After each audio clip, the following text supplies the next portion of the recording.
Pokemon Sword and Shield's biggest problem is not the lack of a national dex. Despite recent leaks suggesting that over 60% of Pokemon are going to be cut from the newer games, I believe the national dex cut is but a symptom of a much larger problem, one that has been building up for over half a decade under the surface of the franchise.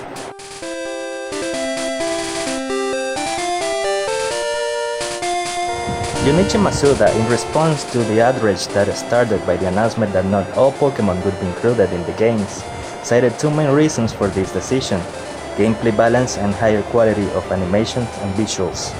We will not be able to confirm if the game is well balanced until we have it in our hands for a couple of weeks, maybe months.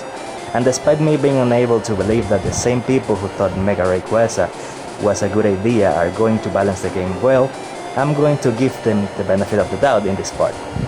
What we can see now, however, is that the promised higher quality of animation and visuals is lacking in many ways.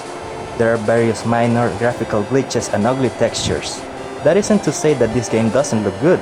I think overall it does look decent. I like this art style, and the character design is on point as always. Pokemon Sword and Shield looks like a good game. However, that's precisely the problem, that it only looks good. After cutting so much content and after seeing what other franchises can do on the Switch, good does not cut it. Ever since most of us got our hands on a Game Boy and set out on our adventures to be the very best, we've wanted a core Pokemon experience on a home console, but Game Freak has been very adamant about keeping the series' main games to the handheld consoles. We got a taste of what 3D Pokemon adventures will be like with Pokemon Stadium 1, 2, and Pokemon Battle Revolution. These battle simulators made sure to give each Pokemon unique personality in their animations, but they were not true Pokemon adventures. And I don't know about you, but I spent more time playing minigames with these titles than actual battling. Pokemon Colosseum and Pokemon XD were the first true Pokemon adventures, but these had a limited selection of usable creatures and did not feature the gym and league structure of the core games, so they did not satisfy all fans. They did satisfy me though, these were great games. It's been 14 years since, and in that time Game Freak has been making steady improvements to the series, both in terms of visuals and gameplay. From Emerald's animated sprites, to Platinum's 2.5D environments, to Heart Gold and Soul Silver's Pokemon following you, to Black and White's clever use of sprite manipulation for lively animations and their ambitious story, we were getting so close to having the Pokemon game of our dreams.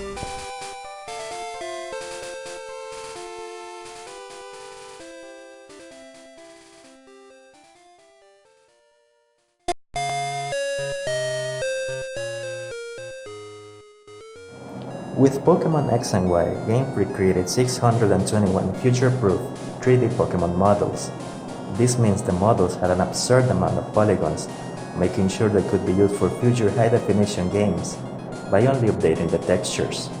They also developed many animations to be used in the new Pokemon Ami feature. However, X and Y also started showing signs of three worrying trends for the Pokemon franchise. It started feeling like the games weren't as ambitious in their improvements as they once were. The games also started feeling simpler and less challenging, and Game Freak started aggressively pandering to Generation 1 nostalgia. The experience share item was modified. Now it gave experience to the whole team instead of a single Pokemon. This game introduced Mega Evolutions and gave Charizard and Mewtwo two of them. There's also this segment early on in the game where you have to wake up a sleeping Snorlax with the Pokeflute, which was only missing Junichi Masuda literally appearing in the games and saying, "Hey, see what we did there?"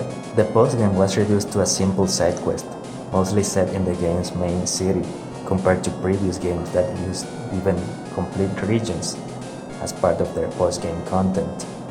Team Flare is one of the least interesting villain teams of the series. These problems in X and Y were mostly ignored because it was Game Freak's first core 3D project, but they were the start of the series' increased focus on casual fans and ignoring the hardcore demographic. These trends continued when Omega Ruby and Alpha Sapphire neglected to include the Battle Frontier, one of the fans' most requested features for these remakes.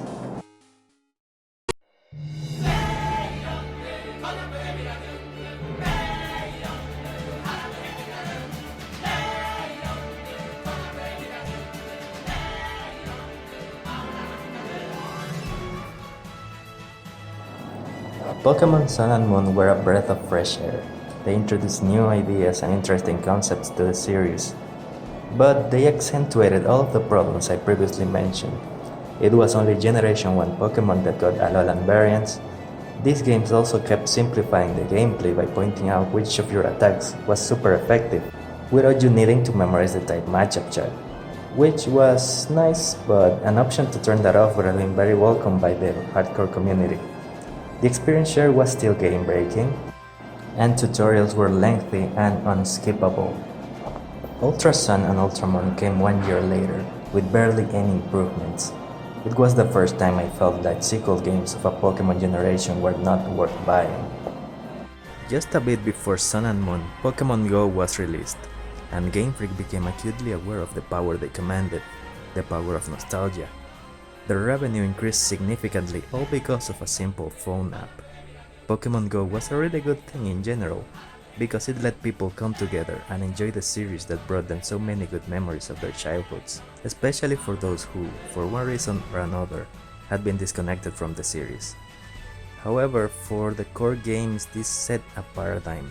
Simplicity and nostalgia will sell. Masuda has stated in interviews that he perceives that kids these days have shorter attention spans and prefer phone games instead of the traditional console experience.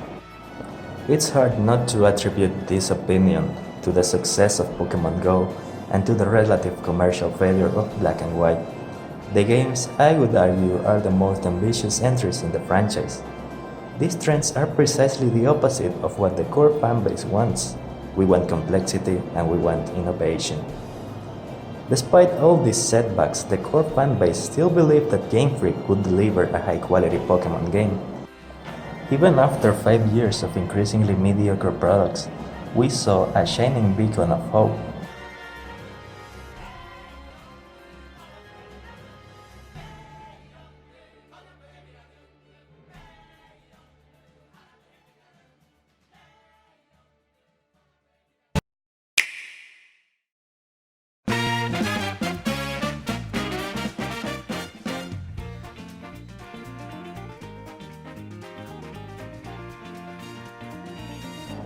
Nintendo is a company that likes to experiment with the hardware.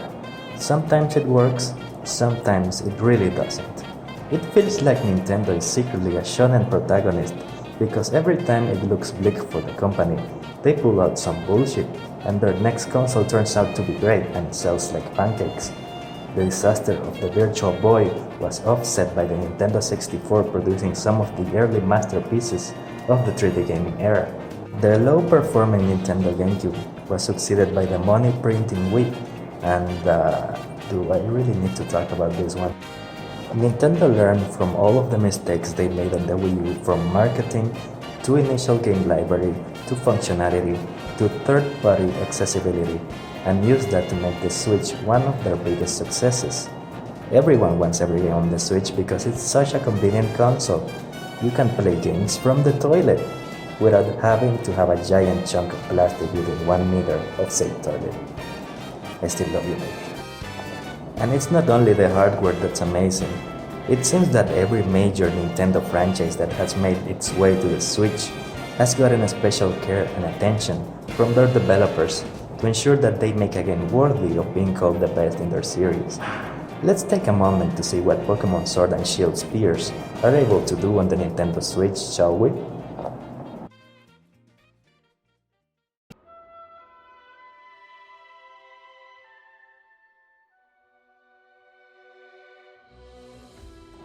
The Legend of Zelda: Breath of the Wild.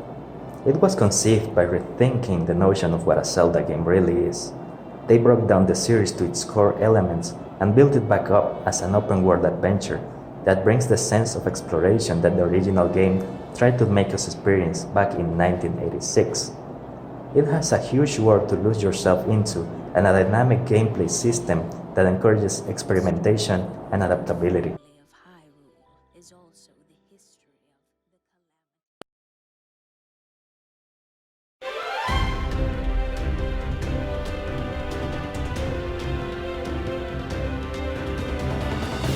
Super Mario Odyssey brought back the world structure that made Mario 64 so loved. and expanded upon it, making sure that every corner of the world contained a reward in the shape of moons, purple coins, or a big pile of regular coins. This game feels like an evolution of the collectathon genre that was so popular back in the 90s.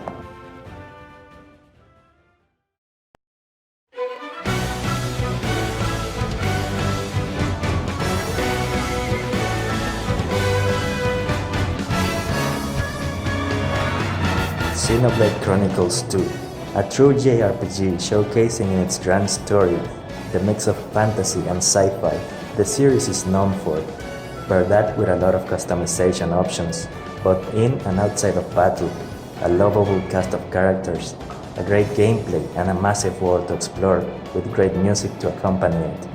The cherry on top of this cake is that they also developed a 35-hour, high-quality prequel as part of their $30 DLC pack, which included much more extra content aside from the prequel, by the way.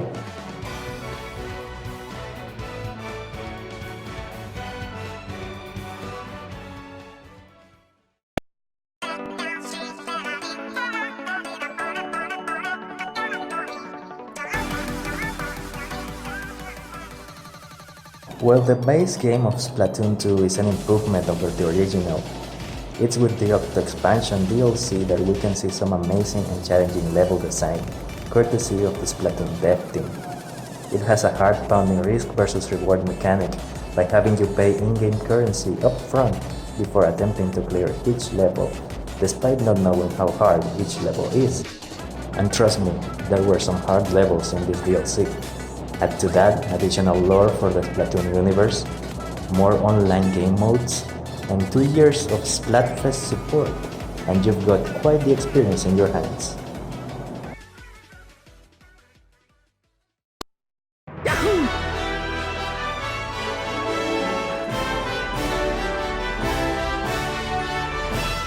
Super Smash Bros. Ultimate is a miracle, plain and simple.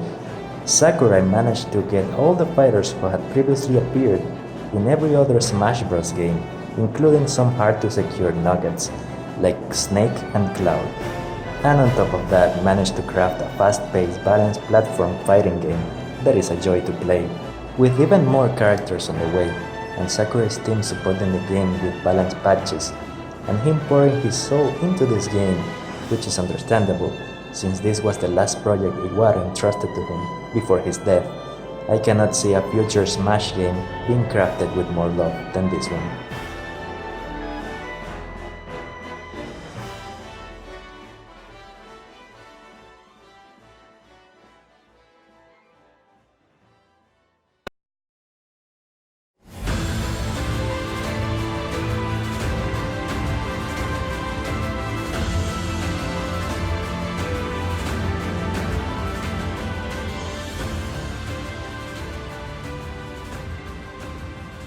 Fire Emblem Three Houses contains an engaging, morally gray story, an organic feeling world with deep lore, as well as some very welcome quality of life game improvements, and 4 different, decently fleshed out paths for you to follow, for which you do not need to buy different games to enjoy.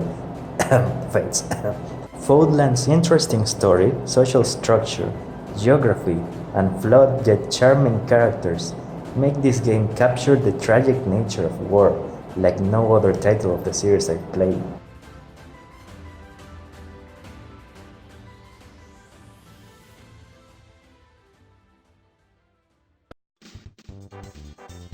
Even Kirby Star Allies brings together characters from the entirety of Kirby's history in a Marvel Cinematic Universe kind of way with free DLC.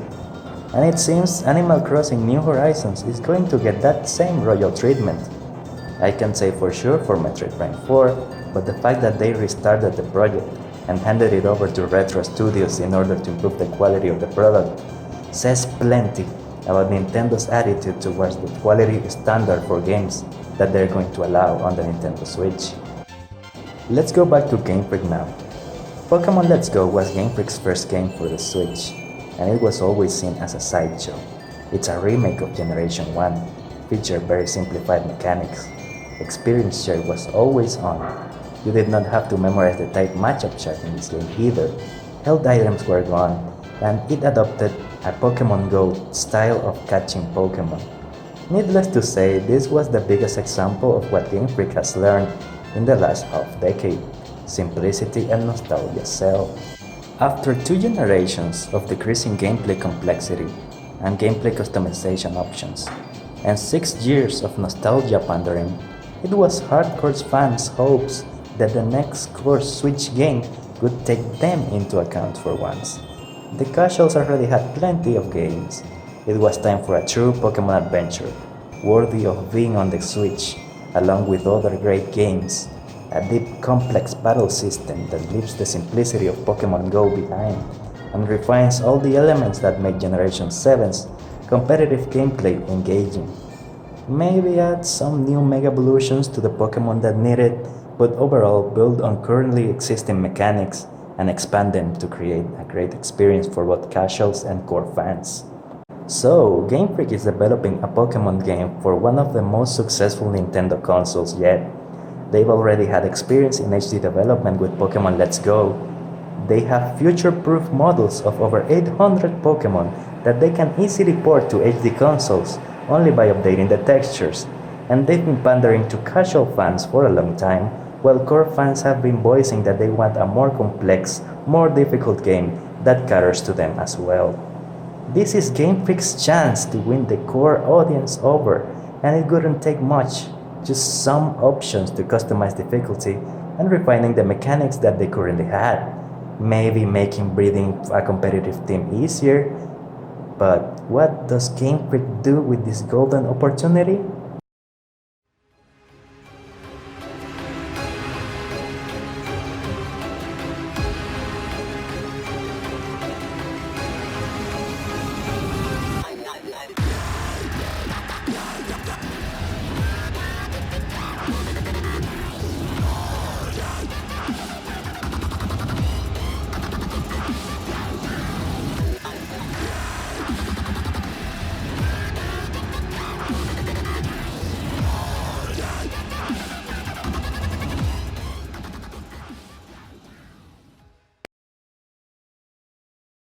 Before I go on, there are some things I feel need to be said.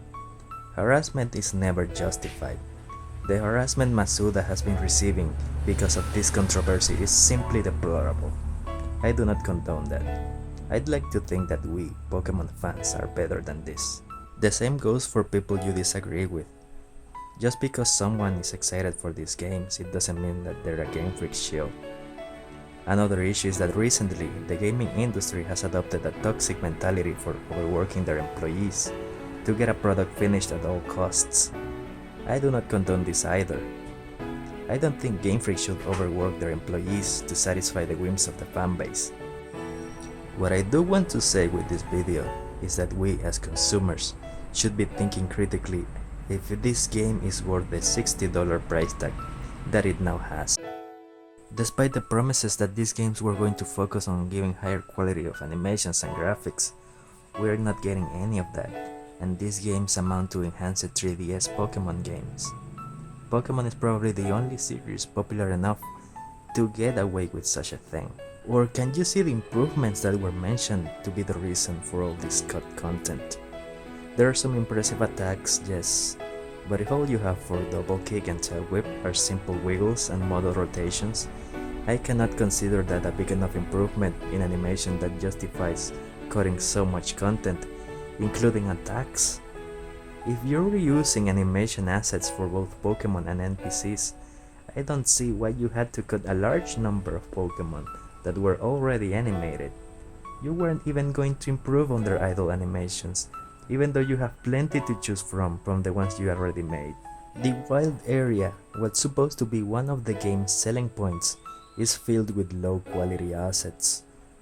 Think about it this way, if they can't even be bothered to clean up and polish the area that they're going to show up in their demos, what does that suggest about the rest of the game? Are you really going to tell me that fans are not right to be criticizing what we've seen of this game and feeling disappointed and doubtful that it will cater to us when we're shown stuff like this? T-posing Wingull? You can't look me in the eyes and tell me that this is okay. See, the problem is that the highest grossing media franchise of current times has no business making an average game for the Switch, when all of its peers are making great games at minimum. It's like a college student who's just trying to get a C and get their class over with, when almost every other student is acing their tests. It's embarrassing, and it's hard to defend Game Freak when not only have their explanations been questionable, and their products for the past 6 years have been of lower relative quality compared to their peers, but also because at this very crucial moment for the franchise, they decided to split the team and work on a separate Switch RPG, Little Town Hero. This was probably not the best time to do that. So why is this happening? Why has Game Freak blown their chance to win their core fanbase back over? There have been many videos already explaining or theorizing about the situation behind the scenes at Game Freak. I think the most important factor is that Game Freak knows that they don't have to put as much effort into their games to make them sell. As mentioned earlier, Pokemon is a franchise that moves with the power of its brand name alone, while there are series like Xenoblade that have to work really hard to get attention from the mainstream. Game Freak knows that Pokemon is able to get people spending their money just for the sake of their nostalgia. The amount of people that care about competitive aspects and complex mechanics is a low percentage of the Pokemon fanbase. There will always be casuals and kids that will buy their games, so they don't have to listen to their core audience to keep the machine running. Heck, even now there's people defending Game Freak's decisions, not tolerating any criticism of the games, despite how bad things have looked from the very beginning. Another factor to take into account is that Pokemon makes most of its money not from the core games, but from the merchandise. The easy solution to Sword and Shield's problems is to take the Metroid Prime 4 approach and take more time to develop the games, but Pokemon does not have that luxury, because delaying the games means delaying the anime, delaying the manga, the plushies, the cards, and other forms of merchandise, and that's a big loss in sales that Game Freak is not going to take, that the Pokemon company is not going to take. I've been talking about Game Freak a lot because they're the main developers of the games. However, Pokemon as a franchise is co-owned by Nintendo, Creatures Inc. and Game Freak. And since Nintendo and Creatures Inc. see how low-cost, high-return things like Pokemon Go, Pokemon Masters, and their merchandise is, they're putting more pressure on Game Freak to stick to a yearly schedule so they can push their merchandise while the core game's quality becomes less important. This sort of suffocating environment might be what drove Game Freak to seek more creative freedom with the development of Little Town Hero. We cannot say for sure because we don't know the internal dealings of the company, but it's very plausible that this is one explanation for what's happening. The biggest problem with Pokemon Sword and Shield is not the lack of a national dex.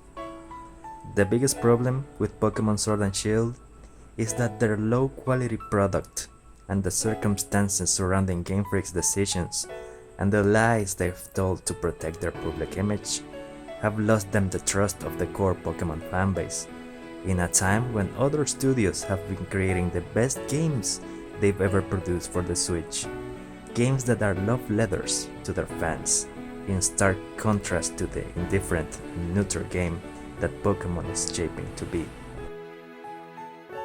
As a Pokemon fan, I really don't want to believe that Game Freak, the creators of some of my most cherished childhood memories, would be so greedy, lazy, and incompetent to make such a terrible and overpriced product. But we have to face reality. The more that I see of these games, the more leaks that come out, the more official statements that I hear, the more disappointed I become. We, as Pokemon fans who have been supporting this franchise for years, despite some questionable choices in the past, deserve better than this.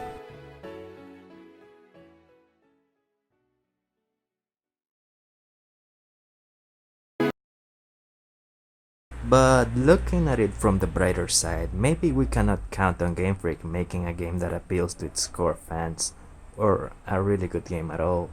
But we can count on them to fuel the fanart community with their excellent character designs.